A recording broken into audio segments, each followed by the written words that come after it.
Hey everyone, it's Dr. Rueben back again with today's consult. Don't forget to hit the like button, subscribe to our channel, and ring the bell for notifications. I want to talk today about codependency. I get questions from teenagers about how to deal with teenage relationships. And one of the things that I've noticed about many teenage relationships that I'm seeing today is a pattern of codependency. What that means is a sort of relationship addiction or clinginess in your relationships. I want to talk about how to identify whether or not your relationship has this sort of codependency behavior pattern in it, and then we'll talk a little bit about what to do in that situation. So the first thing you want to think about is self-esteem.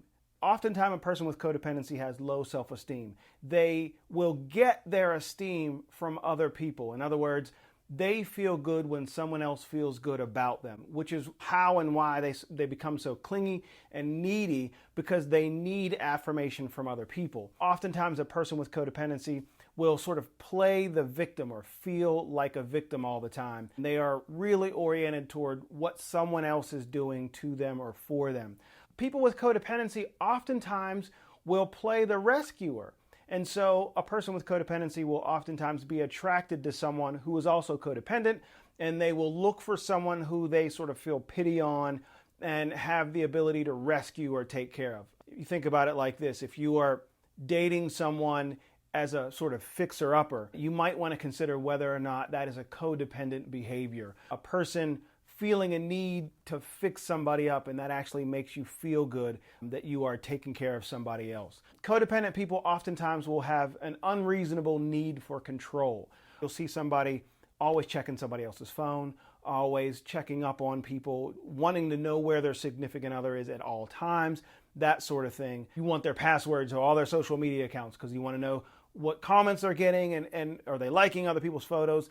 That is a really unhealthy behavior pattern, and you want to take a look at that. And a person with codependency often will feel rejected when their significant other is spending time with other people. You think about it, a person should have the ability to see you for a little while and then go hang out with their other friends, and that should be okay with you.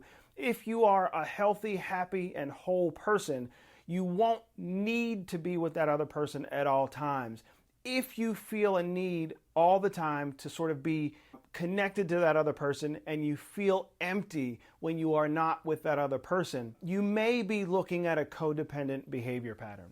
Now, I don't want to get into how and why a person becomes codependent, but it is common in families that are dysfunctional, in families or relationships where there are substance abusers in the relationships or in the families, abusive parents, those kinds of things.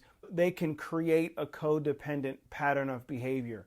If you think any of what I just said sounds a little bit like you, sounds a little bit like your relationship, the only thing that I want you to do is think about it and maybe also consider talking to a therapist about your behavior, because really what we want to do is be increasing your self-esteem, your self-worth, so that you don't feel a need to be affirmed by another person. That's all I've got for today. I want you to consider what I've talked about and really just look at your relationships. Hopefully this is helpful. If it was helpful, again, hit the notification button, hit the subscribe button, and don't forget to leave a like. With today's consult, I'm Dr. Rueben, and this is House Call.